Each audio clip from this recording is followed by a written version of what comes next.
யாதமுறை யாவரும் கேளீர். வணக்கம் நண்பர்களே, நான் உங்கள் சபரி. டிகோட் வித் சபரி சேனலுக்கு உங்களை வரவேற்கிறேன். இன்னைக்கு நம்ம பேச போகிற தலைப்பு, நம்ம எல்லாரோட வாழ்க்கையும் இன்னும் கொஞ்ச நாளில் தலைகீழாக மாற்ற போகிற விஷயங்களை பற்றி தான். வீடியோக்குள்ளே போகிறதுக்கு முன்னாடி ஒரு நிமிஷம் யோசிச்சு பாருங்கள். ஒரு 20 வருஷத்துக்கு முன்னாடி நம்ம ஊரில் எல்லார் கையிலையும் ஃபோன் இருக்கும்.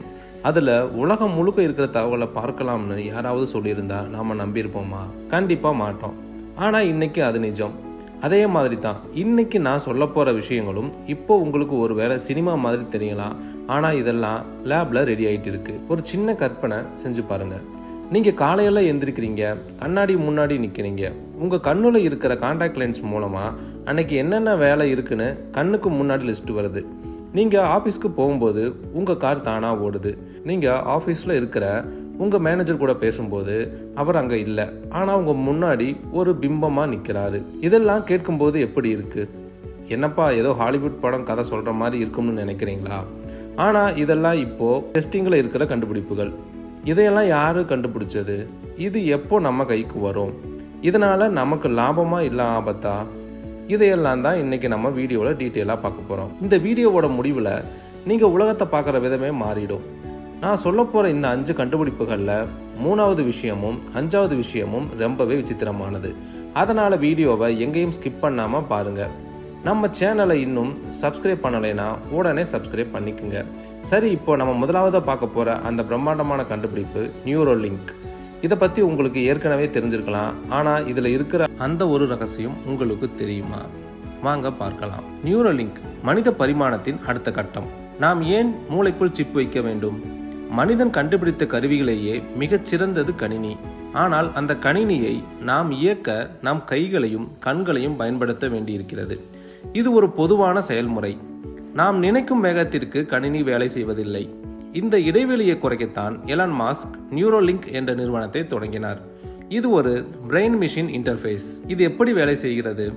நம் மூளையில் உள்ள 86 பில்லியன் நியூரான்கள் மின்சார சிக்னல் மூலமாக தகவல்களை பரிமாறிக் கொள்கின்றன. இது ஒரு நாணயத்தின் அளவில் இருக்கும் ஒரு சிப். இது மண்டை ஓட்டின் ஒரு பகுதியில் பொருத்தப்படும். இந்த சிப்பில் இருந்து ஆயிரக்கணக்கான மிக மெல்லிய இழைகள் மூளையின் மோட்டார் கார்டெக்ஸ் பகுதியில் இணைக்கப்படும். இந்த இழைகள் மனித மூளையை விட 10 மடங்கு மெல்லியவை. நீங்கள் வலது கையை நகர்த்து என்று நினைத்தால் உங்கள் மூளை உருவாக்கும் மின் சிக்னலை இந்த இழைகள் பிடித்து சிப்பிற்கு அனுப்பும். அந்த சிப் அதை ப்ளூடூத் வழியாக கணினிக்கு அனுப்பும். கணினி உங்கள் கையை நகர்த்தாமலேயே திரையில் உள்ள கர்சரை நகர்த்தும். அடுத்ததாக மருத்துவ புரட்சி. இது ஏன் உலகத்தையே மாற்றும் கண்டுபிடிப்பு என்று சொல்லப்படுகிறது தெரியுமா? பேரலிசிஸ், அதாவது முடக்குவாதம். தண்டுவடம் பாதிக்கப்பட்ட ஒருவரால் நடக்க முடியாது. ஆனால் நியூரோலிங்க் மூலம் அவர் நினைக்கும் சிக்னலை ஒரு ரோபோட்டிக் கால்களுக்கு அனுப்பி அவரை நடக்க வைக்க முடியும். கண் பார்வை. கண்களில் குறைபாடு இருந்தாலும் கேமராவில் இருந்து வரும் காட்சியை நேரடியாக விஷுவல் கார்டெக்ஸ் பகுதிக்கு மின் சிக்னலாக அனுப்பினால் அவர்களால் உலகத்தை பார்க்க முடியும். இதை எலான் மாஸ்க் பிளைண்ட் சைட் என்கிறார். மனநோய்கள், அல்சைமர், பார்க்கின்சன்ஸ் போன்ற மூளை சார்ந்த நோய்களை குணப்படுத்தவும் மன அழுத்தத்தை குறைக்கவும் இது உதவும். எதிர்கால பயன்கள். டெலிபதி. நீங்கள் ஒருவரிடம் பேச தேவையில்லை. உங்கள் எண்ணத்தை அப்படியே இன்னொருவருக்கு அனுப்பலாம். அறிவு பதிவிறக்கம். மேட்ரிக்ஸ் படத்தில் வருவது போல ஒரு மொழியையோ அல்லது ஒரு கலையையோ சில நிமிடங்களில் உங்கள் மூளைக்குள் பதிவிறக்கம் செய்து கொள்ள முடியும். டிஜிட்டல் இம்மார்டிலிட்டி, டிஜிட்டல் அழியாமை. அதாவது உங்கள் நினைவுகளை கணினியில் சேமித்து வைக்கலாம். ஒருவேளை உடல் அழிந்தாலும் உங்கள் நினைவுகள் ஒரு ரோபோவில் அல்லது மெய்நிகர் உலகத்தில், அதாவது விர்ச்சுவல் வேர்ல்டில் வாழும். இதில் என்னென்ன சவால்கள் இருக்கும், என்னென்ன பயங்கள் இருக்குன்னு வாங்க பார்க்கலாம்.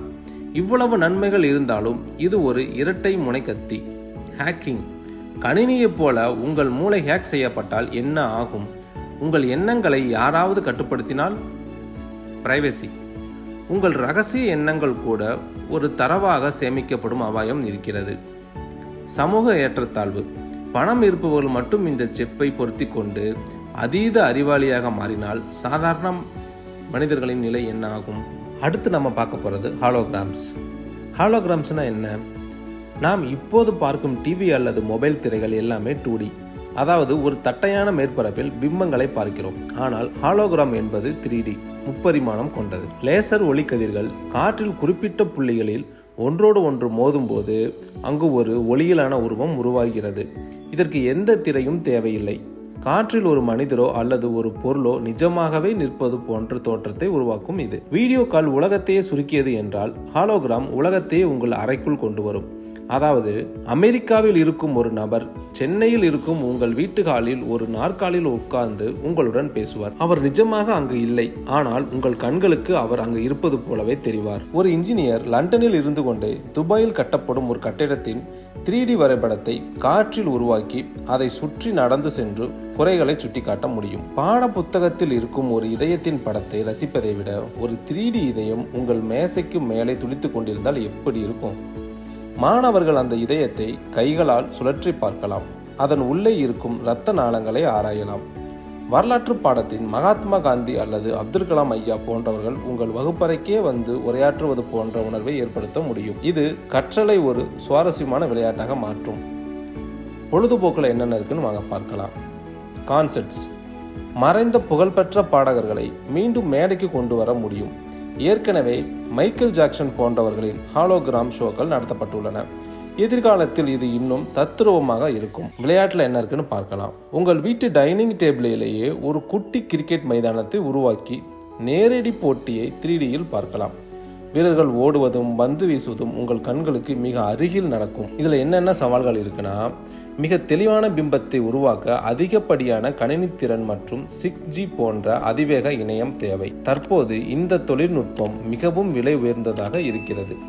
ஒரு சாதாரண மனிதன் தன் வீட்டில் இதை பயன்படுத்த இன்னும் சில ஆண்டுகள் ஆகும். அடுத்து நம்ம பார்க்க போகிறது 3D பயோ பிரிண்டிங், மனித உறுப்புகளை உருவாக்கும் அதிசயம்.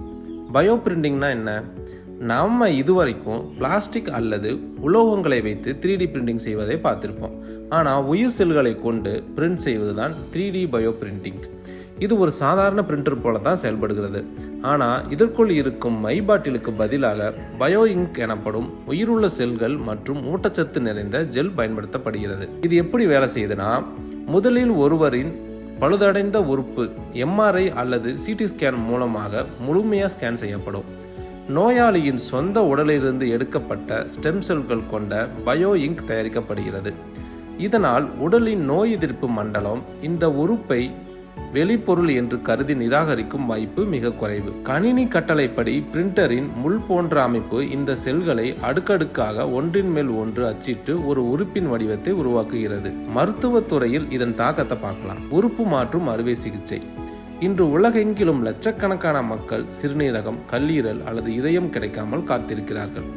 இந்த தொழில்நுட்பம் முழுமையாக நடைமுறைக்கு வந்தால் தேவைக்கேற்ப உடல் உறுப்புகளை நாமே பிரிண்ட் செய்து கொள்ளலாம். தோல் உருவாக்கம். விபத்துகளில் தீக்காயங்களால் பாதிக்கப்பட்டவர்களுக்கு புதிய தோலை பிரிண்ட் செய்து உடனே பொருத்த முடியும். மருந்து பரிசோதனை.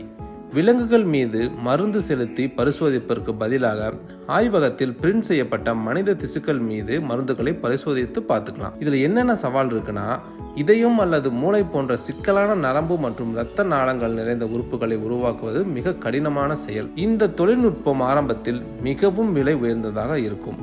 அடுத்து நம்ம பார்க்க போறது வயர்லெஸ் மின்சாரம். வயர்கள் இல்லாத உலகம். டெஸ்லாவின் கனவு நினைவாகிறது. 100 ஆண்டுகளுக்கு முன்பே நிக்கோலா டெஸ்லா என்ற மாபெரும் விஞ்ஞானி ஒரு விஷயத்தை சொன்னார். மின்சாரத்தை காற்றில் பாய்ச்ச முடியும். அப்போது அது சாத்தியமில்லாமல் போனது. ஆனால் இன்று வைஃபை மூலம் நாம் இன்டர்நெட்டை பெறுவது போலவே மின்சாரத்தையும் காற்றில் பெறுகிறோம். இது எப்படி வேலை செய்யுதுன்னு வாங்க பார்க்கலாம். இதற்கு காந்த அதிர்வு என்ற தொழில்நுட்பம் பயன்படுத்தப்படுகிறது. ஒரு மின்கடத்தியில் இருந்து மின்சாரம் காந்த அலைகளாக மாற்றப்பட்டு காற்றில் அனுப்பப்படும். உங்கள் ஃபோன், லேப்டாப் அல்லது சிறிய மின்விசிறியில் இருக்கும் ஒரு சிறிய ரிசீவர் காற்றில் இருக்கும் அந்த அலைகளை மீண்டும் மின்சாரமாக மாற்றிக்கொள்ளும். இதனால என்னென்ன நன்மைகள் இருக்குன்னு வாங்க பார்க்கலாம். சார்ஜிங் கவலை இல்லை. உங்கள் ஃபோனை சார்ஜரில் போட வேண்டிய அவசியமே இல்லை. நீங்கள் அந்த அறைக்குள் நுழைந்தாலே உங்கள் ஃபோன் தானாக சார்ஜ் ஆக தொடங்கும். வீட்டு அலங்காரம். வீடுகளில் அங்கொன்றும் இங்கொன்றுமாக தொங்கும் வயர்கள், சிலந்தி வலை போன்ற மின் இணைப்புகள் இனி இருக்காது. சுவர்கள் சுத்தமாக இருக்கும். மருத்துவ உபகரணங்கள். ஒருவரின் உடலுக்குள் பொருத்தப்பட்டுள்ள ஃபேஸ் மேக்கர் போன்ற கருவிகளை அறுவை சிகிச்சை செய்யாமலேயே வெளியில் இருந்தே சார்ஜ் செய்ய முடியும். ஈவி கார் ஓட்டி கொண்டிருக்கும் போதே சாலையின் அடியில் இருந்து காந்த அலைகள் மூலம் கார் சார்ஜ் ஆகும். இதனால் பேட்டரி தீர்ந்துவிடும் என்ற கவலையே இருக்காது.